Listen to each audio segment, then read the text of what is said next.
네, 시편 85편은 고라 자손의 시, 고라 자손의 시 이렇게 제목이 붙어 있으면 고라 가문 사람들이 쓰고 노래하고 보존하고 전수했던 그런 그 가문의 노래구나 이렇게 보시면 됩니다. 그래서 고라는 이제 모세 시대 때 반역을 일으켰던 주동자고 이 집안 자체가 레위 가문입니다.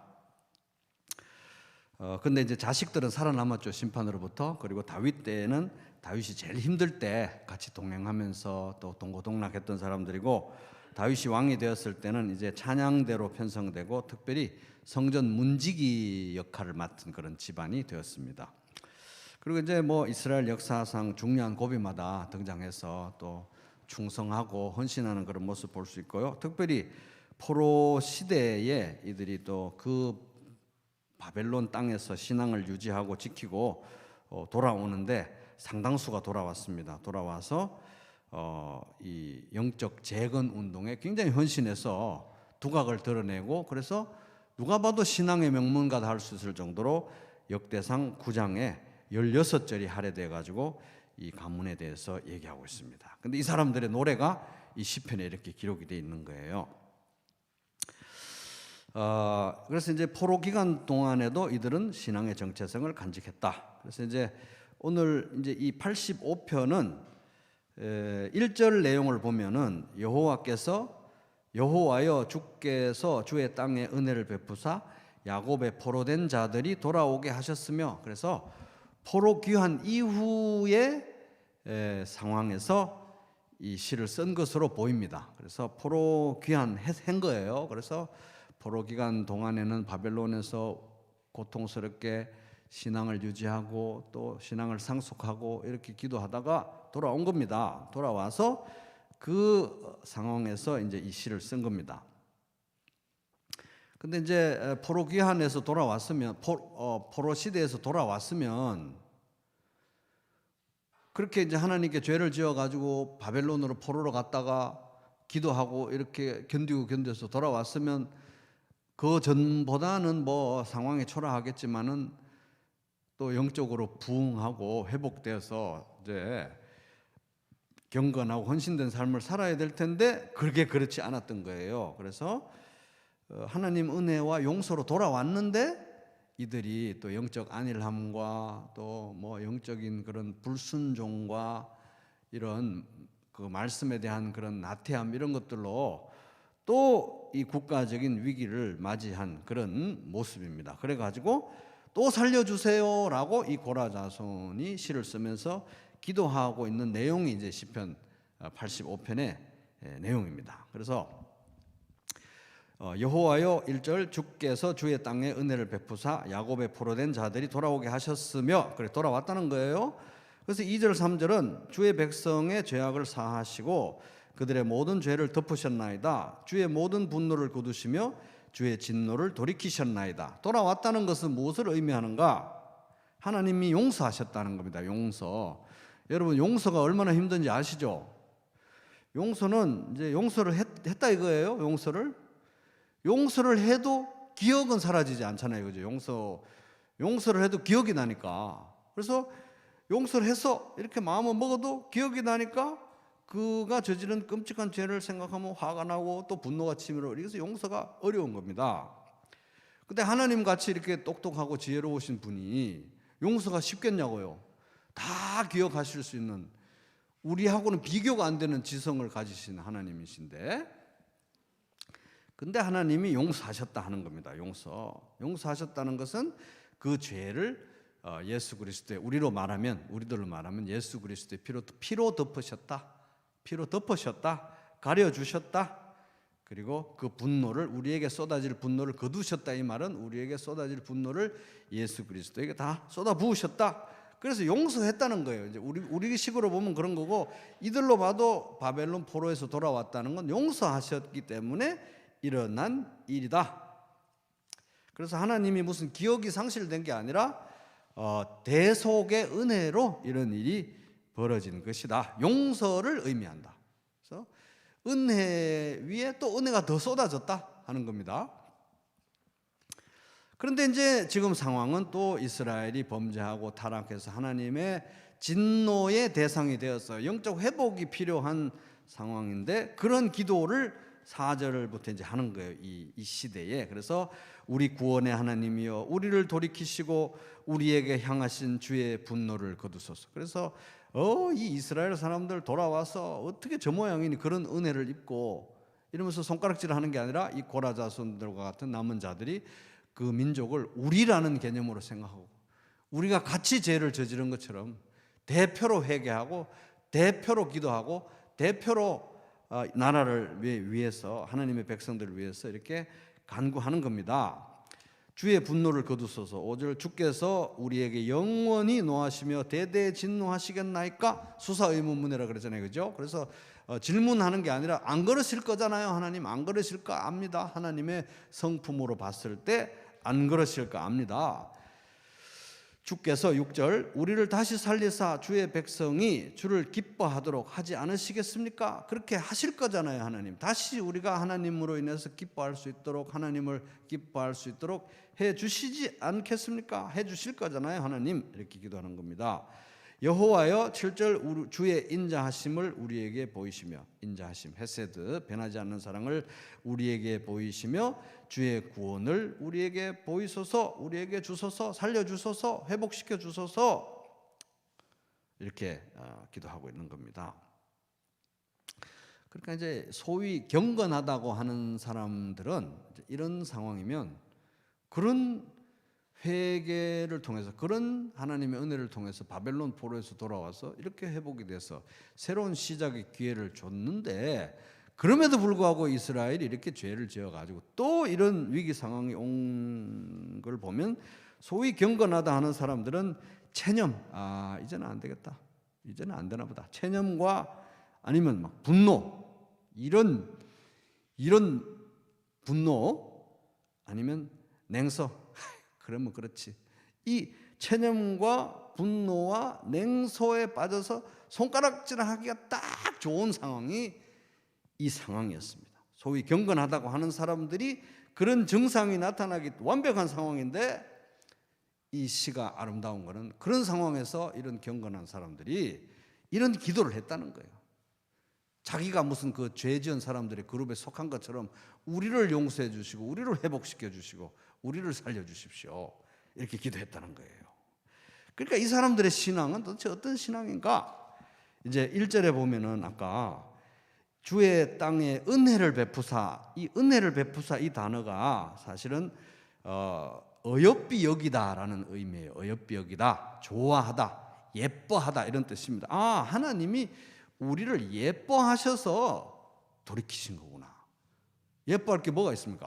아무 예뻐할 게 없는데, 예뻐할 게 없는데 예뻐하셨기 때문에 우리가 이렇게 돌아온 거구나, 이렇게 인식을 하는 거잖아요. 그러니까 이들의 신앙이라는 것은 뭐냐 하면 우리가 이렇게 사는 것은 참 하나님이 예뻐하셔서 좋아하셔서 이해할 수 없지만 좋아하시기 때문에 우리를 예뻐하시기 때문에 일어난 일이구나, 그 신앙을 이제 물려받은 겁니다. 그래서 우리가 44편 잠깐 봤잖아요. 거기 보면 우리 잠깐 넘어가 볼까요? 44편 1절에서 3절, 이것도 고라 자손들이 쓴 건데 44편은 이제 바벨론 포로 기간에 쓴 거잖아요. 그러니까 시대적으로 조금 앞서는 거예요. 그러니까 이 85편을 쓴 고라 자손보다는 뭐 아버지 되든지 뭐 할아버지 되든지 그런 겁니다. 그래서 44편 1절 보면 하나님이여 주께서 우리 조상의 날 곧 옛날에 행하신 일을 그들이 우리에게 일러주매 우리가 우리 귀로 들었나이다. 부모들한테 들은 얘기, 할아버지한테 들은 얘기를 추억하잖아요. 바벨론 포로 기간에. 그러니까 바벨론 포로 기간에 그들이 구원받을 걸 생각하고 다시 본토로 돌려주실 것을 간구하면서 그 옛날을 기억하는데 출애굽 때 얘기를 기억하는 거예요. 그러니까 그런 거 우리 부모님한테 들었습니다. 하나님 아버지 부모님들한테 다 들었는데요. 그때 우리를 구출하신 그때 하나님이 어떤 마음이셨습니까? 2절 보면 44편 2절 주께서 주의 손으로 뭇 백성을 내쫓으시고 우리 조상들을 이 땅에 뿌리박게 하시며 주께서 다른 민족들은 고달프게 하시고 우리 조상들은 번성하게 하셨나이다. 이렇게 해서 약속의 땅을 차지하게 했잖아요. 왜 그러셨느냐? 3절. 그들이 자기 칼로 땅을 얻어 차지함도 아니요 그들의 팔이 그들을 구원함도 아니라 오직 주의 오른손과 주의 팔과 주의 얼굴의 빛으로 하셨으니 주께서 그들을 기뻐하신 까닭입니다. 주님이 그들을 기뻐하고 좋아하고 예뻐한 그 얼굴빛과 그 오른손의 능력으로 출애굽하고 약속의 땅을 상속받게 했다는 거 우리가 엄마 아빠한테 다 들어서 알고 있습니다. 지금도 하나님이 우리를 좋아하고 계신 거 알고 있으니 하나님 우리를 살려주세요, 고향으로 돌아가게 해주세요, 이렇게 이들이 기도했던 겁니다.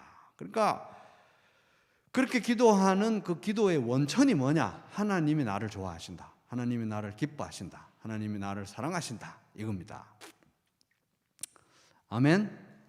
하나님이 나를 기뻐하신다. 그래서 매일 아침에 일어나서 이 생각만 회복이 돼도 하루가 달라질 것 같습니다. 우리는 맨날 내 마음 짚어 남의 마음이라고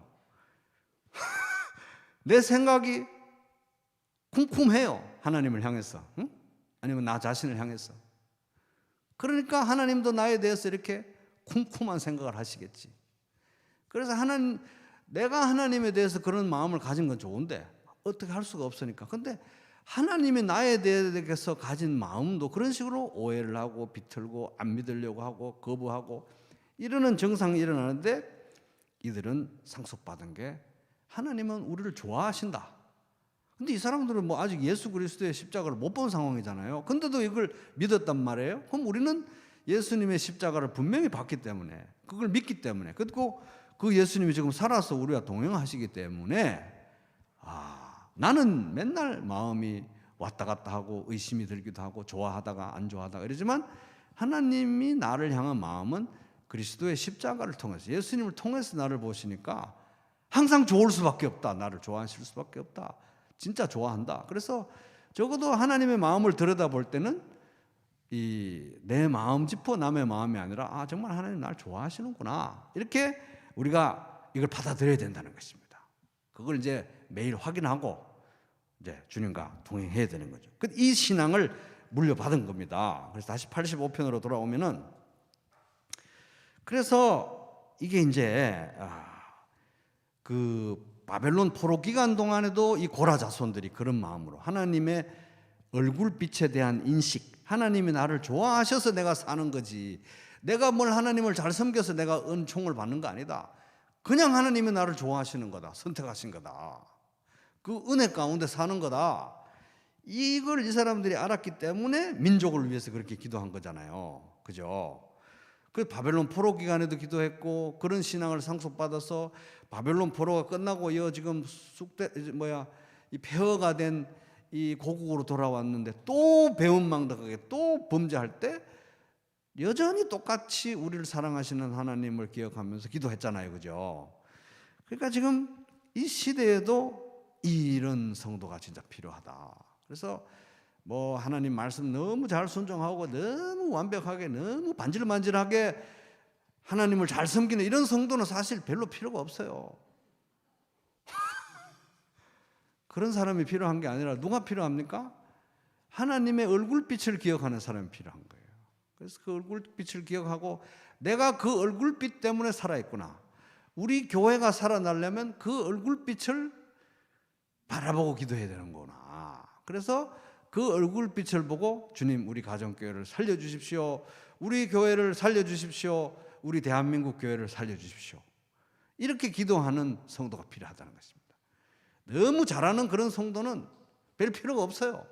그 사람 자신도 아마 하나님의 은혜도 별로 필요하지도 않고, 잘하는데 하나님의 은혜가 왜 필요합니까? 그죠? 오로지 하나님의 이 얼굴빛을 보고 불쌍히 여겨주십시오, 살려주십시오, 그때도 그랬던 것처럼 지금도 우리를 살려주십시오, 이렇게 기도하는 성도들 되시기 바랍니다. 그런 사람이 필요하다. 하나님은 또 이렇게 기도하는 사람을 찾아요. 이런 식으로. 왜 그렇습니까? 왜 이렇게 기도하는 사람을 찾을까요? 응답하시려고 찾는 거예요. 이런 마음으로. 그래서 전적으로 하나님이 우리를 좋아하시기 때문에 우리가 여기까지 왔고 이렇게 살고 있으니, 주님 이렇게 우리가 부족하지만 우리를 살려주십시오. 그때도 그러셨던 것처럼 지금도 우리를 살려주십시오. 이렇게 기도하시기 바랍니다. 그래서 이제 8절 보면은 같이 읽어볼까요? 시작. 내가 하나님 여호와께서 하실 말씀을 들으리니 무릇 그의 백성 그의 성도들에게 화평을 말씀하실 것이라. 그들은 다시 어리석은 대로 돌아가지 말지로다. 이 절이 아주 묘합니다. 그래서 이제 이런 기도를 하고 이제 기도를 했잖아요. 지금까지 7절까지 살려주세요. 기도를 했는데 응답을 내가 기다린다. 응답을 기다릴 거야. 그러면서 내가 하나님 여호와께서 하실 말씀을 들으리니 나 응답을 기다리는데 말씀을 들을 거야. 듣는데 무릇 그의 백성이라는 말인데 그 앞에 왜냐하면이 있어요. 왜냐하면. 원래는 왜냐하면 있습니다. 왜냐하면 내가 하나님 말씀을 나 이제 응답을 들을 거야. 근데 왜냐하면 무릇 그의 백성, 하나님의 백성. 하나님의 백성은 누굽니까? 하나님이 예뻐한 거예요. 예뻐해서 선택한 게 하나님 백성입니다. 뭐 행위가 완전해서 카트라인 통과하고 시험 통과한 게 하나님 백성이 아니라 그냥 하나님이 좋아서 선택한 게 하나님의 백성이잖아요. 그러니까 그 하나님의 백성, 그의 성도들에게 뭘 말씀하신다? 화평을 말씀하실 것이기 때문에 내가 하나님 응답을 들을 거야. 그 말은 뭡니까? 응답 안다 이 말이에요. 무슨 응답 하실지 나는 안다. 확신한다. 응답은 화평에 관한 이야기일 것이다. 왜? 우리는 하나님이 이뻐하는 하나님 백성이니까 화평을 얘기하실 거야. 따라 볼게요. 샬롬. 샬롬을 얘기하실 거야. 샬롬의 결과를 주실 거야. 샬롬의 답을 주실 거야. 그래서 이제 사실 이 사람이 경건한 사람이기 때문에 그 당시 이스라엘 사람들 보면 정말 가지가지 한다. 뭐 체념과 분노와 막 실망과 좌절과 막 이런 게 있었겠지만 냉소와 이런 게 있었겠지만 그럼에도 불구하고 하나님의 성품에 초점을 맞추고 기도하면서 살려주세요 하면서 내가 응답을 기다릴 텐데 그 하실 말씀을 내가 꼭 들을 텐데 그 말씀은 뭐냐? 샬롬이다. 이거 샬롬. 화평을 반드시 얘기하실 거다. 난 답을 안다. 화평을 얘기하실 거다. 우리 가정교회를 위해서 우리 부평교회를 위해서 하나님은 샬롬을 얘기하실 거다. 이런 확신이 있었던 것입니다. 그 은혜에 기초해서 형제자매 여러분 다시는 어리석은 대로 돌아가지 맙시다. 은혜에 기초해서 얘기하는 거예요. 굉장히 신기하죠, 그죠? 그러니까 이거는 뭐 이 내용을 봤을 때는 이 시를 쓸 때 뭐 특별하게 구체적인 어떤 환상이나 비전이나 뭐 계시를 받은 건 아니고 부모님에게 전해 받았던 그 말씀과 하나님의 언약과 하나님의 하신 일과 성품을 묵상해 보니까 답이 자명한 거예요. 답이 샬롬을 얘기하실 거다. 화평을 얘기하실 거다. 왜? 하나님이 우리를 좋아하시기 때문에 그겁니다. 이건 이제 하나님의 헤세드에 대한 묵상인 거예요. 부모님들에게 들었고 상속받은 헤세드에 대한 묵상을 해보니까 하나님은 이번에도 샬롬을 얘기하겠다. 물론 지금 고통을 통과하고 힘든 난맥상을 통과하고 있지만 이번에도 하나님은 샬롬이다. 샬롬으로 해피엔딩 할 것이다. 답하실 것이다. 그러니 형제자매 여러분 다시 어리석은 대로 돌아가지 맙시다. 이런 이제 하나님에 대한 신앙이 상속된 것입니다.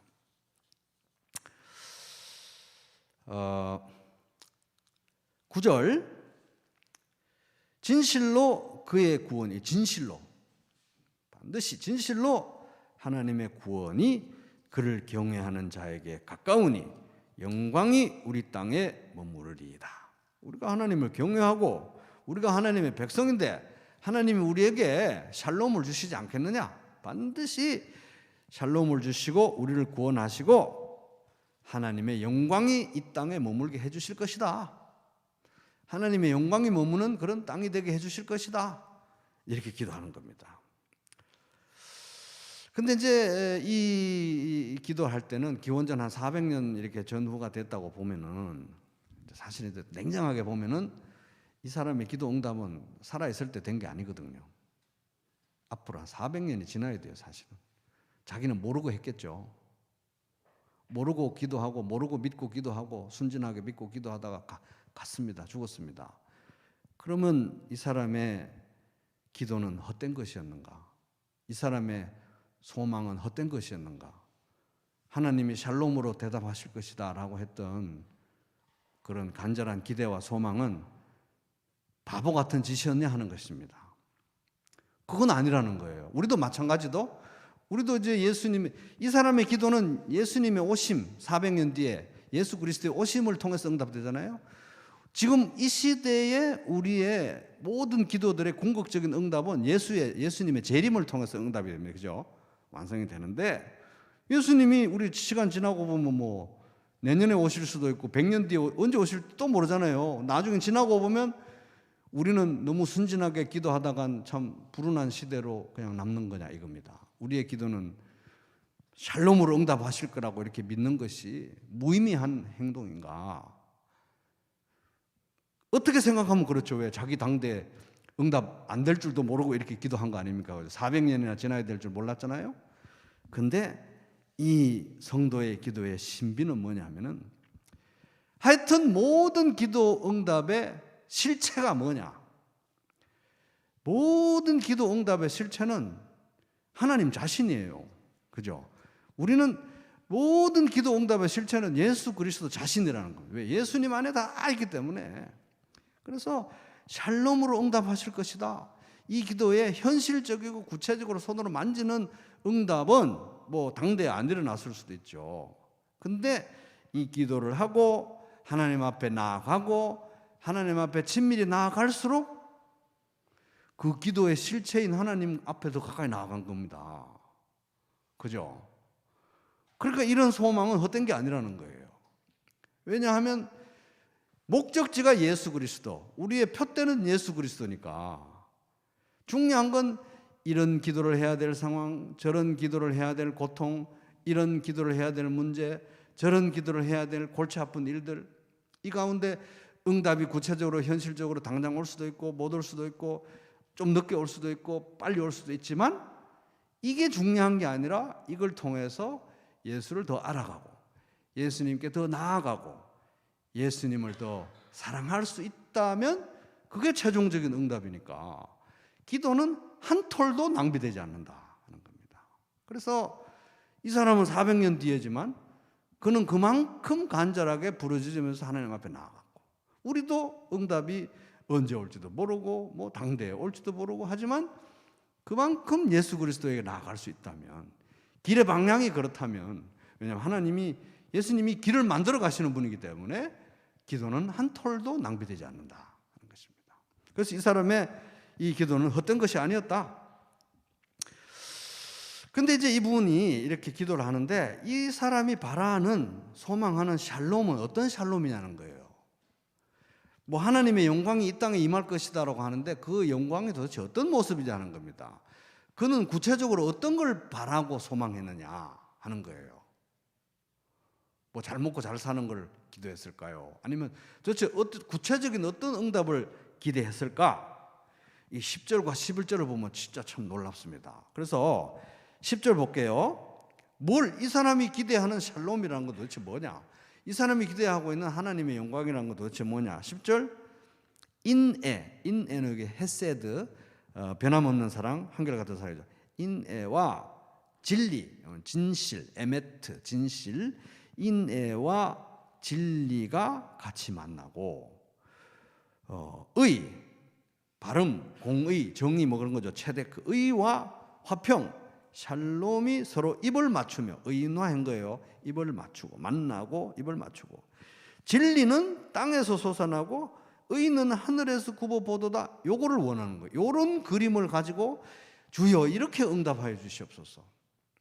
지금 예루살렘은 폐허가 되어 있고 바벨론에서 돌아와서 뭐 성전이라고 지었는데 초라하게 재건 성전 지었고, 그런데 사람들은 저렇게 금방 온 지 얼마 됐다고 저렇게 또 각자 자기 길로 가면서 또 타락의 길을 접어들고 있고 정말 희망도 안 보이는데, 그래도 하나님의 얼굴빛에 기대서 내가 기도하는데 하나님 샬롬을 우리에게 주실 줄로 믿습니다. 그거 제가 구체적으로 바라는 모습은 이런 겁니다. 근데 이건 뭐 자기 마음대로 기도한 게 아니라 조상 대대로 내려온 말씀에 근거해서 하나님의 언약에 기초해서 그 묵상 가운데 그려낸 그림이에요. 성경 말씀에 기초한 소망이라는 거예요. 이걸 원하는 거예요. 인애와 진리가 만나고 의와 화평이 입을 맞추고 진리는 땅에서 솟아나고 의는 하늘에서 굽어보다. 뭔가 딱 봐도 이거 대단한 거거든요. 대단한 걸 원하는 거예요. 대충 이 세상에서 누릴 수 있는 어느 정도의 대충 이런 기도 제목이 아니라 센 걸 구하고 있는 거예요. 지금 엄청 센 걸 구하고 있는 겁니다. 이 세상에 그 누구도 베풀 수 없는 하나님만 베풀 수 있는, 그러니까 이 세상에 그 누구도 자기 공로로 쟁취할 수 없는 하나님 은혜로만 주어질 수 있는 이런 완벽한 상태를 우리가 이렇게 고생하고 예루살렘에 돌아왔으니 이 땅에 이걸 행해 주십시오. 이걸 기도하고 있는 거예요. 그래서 이제 이걸 세 번역으로 한번 읽어볼게요. 사랑과 진실이 만나고 정의는 평화와 서로 입을 맞춘다. 진실이 땅에서 돋아나고 정의는 하늘에서 굽어본다. 자, 사랑과 진실 이게 만나기 되게 어렵습니다. 사랑을 하려면 진실을 어느 정도 덮어야 돼요. 우리 사람들끼리는 너무 많이 알면 다쳐요. 그죠? 왜? 구린 게 많기 때문에. 그래서 사랑과 진리는 이게 굉장히 만나기 어렵습니다. 진실을 너무 세게 밝히면 사랑이 어렵고, 사랑을 너무 하려고 그러면 진실을 어느 정도 덮어야 돼요. 그 다음에 정의와 평화가 입을 맞춘다? 정의를 너무 세게 실현하잖아요. 다 막 서로 다 파헤쳐야 되기 때문에 평화가 올 날이 없습니다. 인간 사회에서는. 또 평화만 너무 좋아하다 보면은 좋은 게 좋은 거지 정의는 다 무시가 되는 거예요 또. 그죠? 그래서 이 사람은 지금 사랑, 진실, 정의, 평화 이게 다 하나님의 성품이에요. 하나님의 성품. 이게 다 내려와야 되는데, 이 땅에 있어야 되는데, 우리 인간의 죄로 인해서 사랑과 진실은 이게 접점을 찾기가 너무 어려워요. 가정생활도 다 그렇죠? 정의와 평화가 접점을 찾기가 너무 어려워요. 균형을, 밸런스가 안 돼요. 게다가 이 11절에 보면 진실이 땅에서 솟아나야 됩니다. 땅에 있는 진실이 다 이게 땅에 묻어놨기에 망정이지, 땅에 있는 진실이 다 솟아나서 다 이 땅 위로 드러나 봐봐요. 그런데 정의가 하늘에서 내려옵니다. 이 땅에 더러운 진실이 다 드러나 있고 정의가 내려오면 불바다가 되는 거예요. 불바다가. 그죠? 그러니까 이거는 정의와 진실은 접점을 찾기가 어려워요. 접점을. 불바다밖에 없어요. 불바다. 그러니까 이 사람은 뭔지도 모르고 이 하나님께로부터 받은 말씀, 조상들로부터 전수받은 말씀, 하나님의 헤세드, 언약 이걸 다 묵상하면서 난 이런 걸 원합니다. 하나님. 왜? 제가 봐서는 모순되지만 하나님이 약속하신 거기 때문에 저는 이걸 원합니다. 그 정도 고생해서 바벨론에서 이렇게 돌아왔으니 이걸 주십시오. 우리 교회에 사랑과 진실이, 소위 성도라고 하는 사람들이 사랑하자고 진실을 덮고, 진실을 밝힌다고 사랑은 또 안 하고, 정의를 하자고 화평을 맨날 싸우고, 화평을 유지하자고 정의를 덮어버리고, 이래서 되겠습니까? 하나님? 우리 교회에도 사랑과 진실과 정의와 평화와 진실과 정의가 밸런스 있게 다 성취되게 해주십시오. 어떻게 할지는 모르지만 해주세요. 하나님. 이렇게 기도하는 겁니다. 근데 이게 어떻게 되냐고요, 이게. 그죠? 이 사람은 모르고 기도했겠지만 이것은 어떻게 성취되느냐? 지극히 높은 곳에서는 하나님께 영광이요, 땅에서는 하나님이 기뻐하신 사람들 중에 평화로다. 예수님 안에서 정리가 된다 이겁니다. 정리. 그죠? 하나님의 사랑과 공의가 거기에서 완벽하게 조화되는 현상이 일어났다. 말씀이 육신이 되어 우리 가운데 거하심에 우리가 그의 영광을 보니 아버지의 독생자의 영광이요 은혜와 진리가 이게 그겁니다. 아까 사랑과 진실이 만나는 거예요. 은혜와 진리가 충만하더라. 자기들은 몰랐겠지만 이 답은 예수 그리스도 안에 있었던 거죠. 예수 그리스도. 그래서 이 12절 보면 진실로 또 진실로가 우리말에 안 나오는데 진실로 여호와께서 좋은 것을 주시리니 우리 땅이 그 산물을 내려다. 그런 평화롭고 행복한 시대가 올 건데, 반드시 올 건데, 어떻게 될지는 나는 모르지만 반드시 올 거다. 근데 이제 예수님 안에서 성취가 된 거예요. 그죠?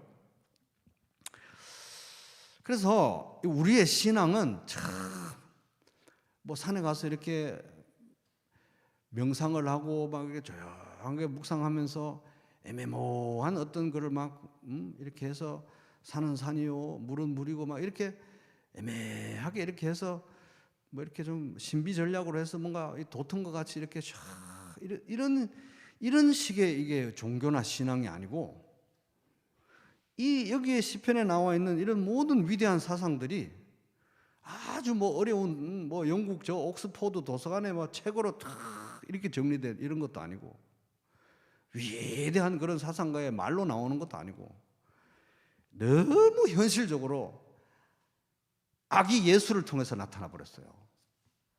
인간이신 하나님을 통해서, 신인이신. 그래서 이 모든 진리가 음해하고 태어난, 마곡간에서 태어난 예수님 안에 다 구체적으로 나타나 버린 거예요. 그 예수님이 자라나고 30대 초가 되고 십자가에서 죽고, 십자가 죽기 전날 밤에 또 성찬 뭐 예배, 우리는 굉장히 경건한 분위기에서 성찬 예배를 드리지만 사실 그 당시에는 뭐 성찬식이, 첫 번째 성찬식이 발냄새 나고 뭐 땀 냄새 나고 왔다 갔다 하고 음식 돌리고 뭐 산만했겠죠. 또 저쪽에서 네가 크냐 내가 크냐 옥신각신하고 막 이러는 게 이런 너무 구체적이고 땀 냄새 나는 진리의 성육신으로 나타났다 이겁니다.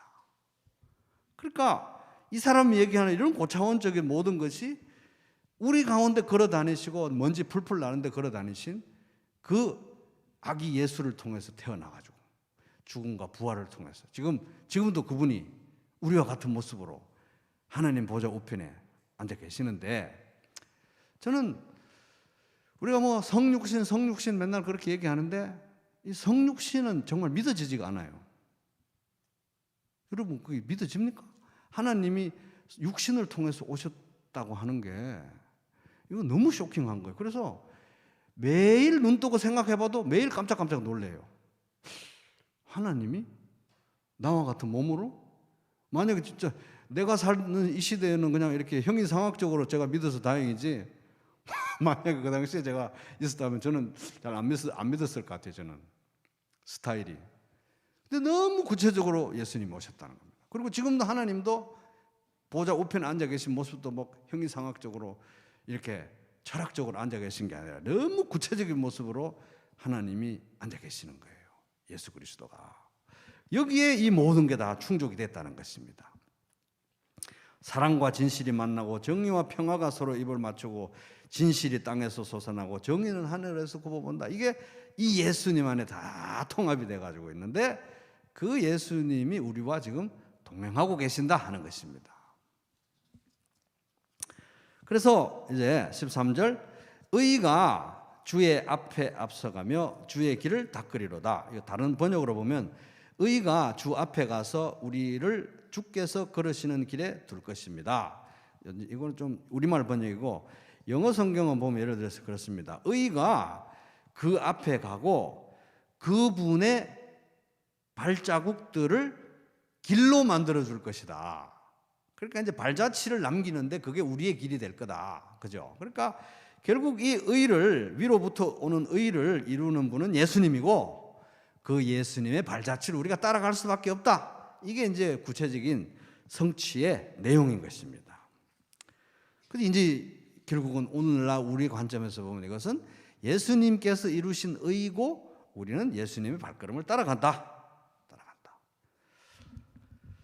그래서 이제 결론을 보면 참 이게 이 고라 자손들의 입장에서 보면 정말 체념이 되고 좌절이 되고 낭망이 되고 냉소적으로 되고 이제 그만하고 싶다 이렇게 할 만한 이제 희망을 품는 것도 어느 정도고 염치가 있어야지, 너무 상황이 절망스러워서 이런 상황에서 또 범죄를 해서 또 빗나가면 어떡하나 이런 상황이었지만, 냉소와 무기력과 분노와 비난에 압도당할 수밖에 없는, 소위 경건하다고 하면 다 그렇게 될 수밖에 없는 딱 맞아 떨어지는 그런 상황이었는데, 이들은 이제 하나님의 얼굴을 봤다는 거예요. 하나님의 얼굴, 하나님의 헤세드를 묵상하면서 그래, 하나님이 우리를 좋아하셨기 때문에 우리가 선택받고 여기까지 온 거니까 우리의 죄와 우리의 상태를 보면 끔찍하지만 그 끔찍한 것을 예수님의 피로 덮었으니, 그리고 우리는 예수 그리스도 안에 있으니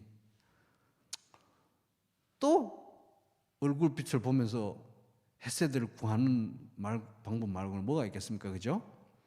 그래서 우리는 매일 이런 걸 반복해야 되는 것입니다. 매일 예수님의 십자가를 바라보고, 또 십자가만 추억하는 게 아니라 또 그분이 살아계시니까 그분에게 집중하면서, 예수님을 보니까 하나님이 날 좋아하는 거 맞네. 오늘도 나를 좋아하시겠구나. 어제까지는 잊어버리고 오늘 또 새 출발, 나를 좋아하시는구나. 이런 걸 가지고 나 자신의 삶도 비추고 성도의 삶도 비춰서 서로를 위해서 우리가 그렇게 기도해주는 그런 교회가 되면 좋겠습니다. 그리고 하나님이 나 좋아한다는 마음을 생각할 때는 적어도 그 시간만큼은 내 마음 짚어 남의 마음 하지 말기. 그래서 내 마음은 이럴지라도 이해가 안 되지만 내 마음과 분리해서 하나님의 마음을 들여다보고 예수님을 보니 하나님은 나를 좋아하시는구나. 이해가 안 되지만 좋아하시는구나. 좋아해서 선택하셨고, 좋아해서 지금까지 인도하셨고, 좋아하기 때문에 앞으로도 계속 이렇게 인도하실 것이다. 그래서 하나님이 나를 좋아하신다는 것만 일깨우고 하루를 시작해도 크게 아마 하루가 달라질 것이고, 또 그런 관점으로 또 나 자신도 살고 형제 자매도 깨우는 그런 복음의 삶이 되시기를 주님의 이름으로 축복합니다.